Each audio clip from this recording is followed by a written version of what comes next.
This is the Casio Casiotone CT-360. It is one of Casio's more upper-end entry-level synthesizers. Probably not designed for the road, more than likely not designed for the studio, but what it does have, which I enjoy, are 12 unique preset tones. Right away, you'll probably notice that it has a very rugged body. It's also got that vintage Casio look to it. Beyond that, not a whole lot of features. So let's go over the front of the keyboard and just let you know what to expect. So you have a single mono speaker. You have the slider for the main volume. You have the slider for the accompaniment volume, which is for your drums. You also have the chord section. So right now it's turned to off. Let's select piano as our patch. And if you were to hit a key, you'll notice that it just sounds like a standard key. If you were to hit fingered, it would sound like a fingered chord. And if you were to hit Casio chord, it would sound like Casio's proprietary chord sound. So let's turn that back off. Over here you have our drum section, intro fill, start and stop, synchro end. You can change the tempo here, and you have your 12 preset beats. You'll see this little LED at the top. When that is off, it means that it is only accessing the bottom part of the sound bank. When it is on, it is accessing the top part of the sound bank. So let's give you an idea of what things sound like. So it is right now switched to the top. Let's hit waltz. Let's then hit start and stop. And there you go. Sounds kind of boring. Turn it off. Let's go down to the bottom part of the sound bank and hit rock. And let's hit start and stop again. Again, sounds pretty boring. You probably won't use this feature, but I guess it's good to know that it's available.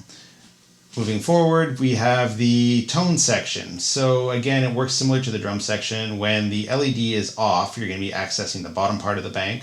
When the LED is on, you'll be accessing the top part of the bank. What I'm going to do is I'm going to go over all of the sounds at the end of this video to give you an idea of what they sound like. I personally really enjoy them. They're a bit dry. There's really no effects you can apply to them at all, but they do have sort of this sort of warm, rich feeling to them, which could probably sound really good running through a series of pedals, or maybe you can manipulate them later through your DAW. So I'm not going to write off this keyboard completely, but I will let you know right away that it's very entry level. Okay, and over here we have our recording section. So what you'll do is you'll hit record once. That will arm the recording. You'll hit start to start recording, stop to stop it. Hitting start plays back your previous recording. If you turn the power off or if you unplug your AC adapter, you will lose that recording. If you want to record over it, you just hit record again. Over here you have your power section, pretty self-explanatory. This is the cover for your battery. It takes 6 B-cell batteries, which is quite a lot. But fortunately, it does have the ability to take an AC power source. It will take a 9-volt AC power source, center negative.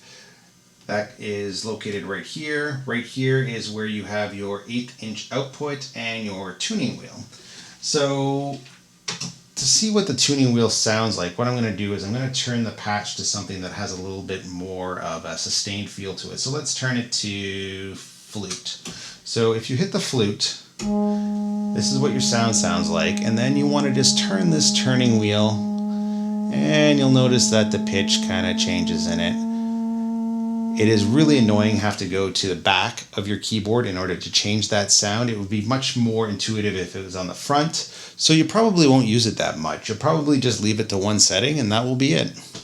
So that is the entire keyboard, really. There's nothing much to show you beyond that. There's really no features. There's no ability to tweak any of the patches. What you see is what you get.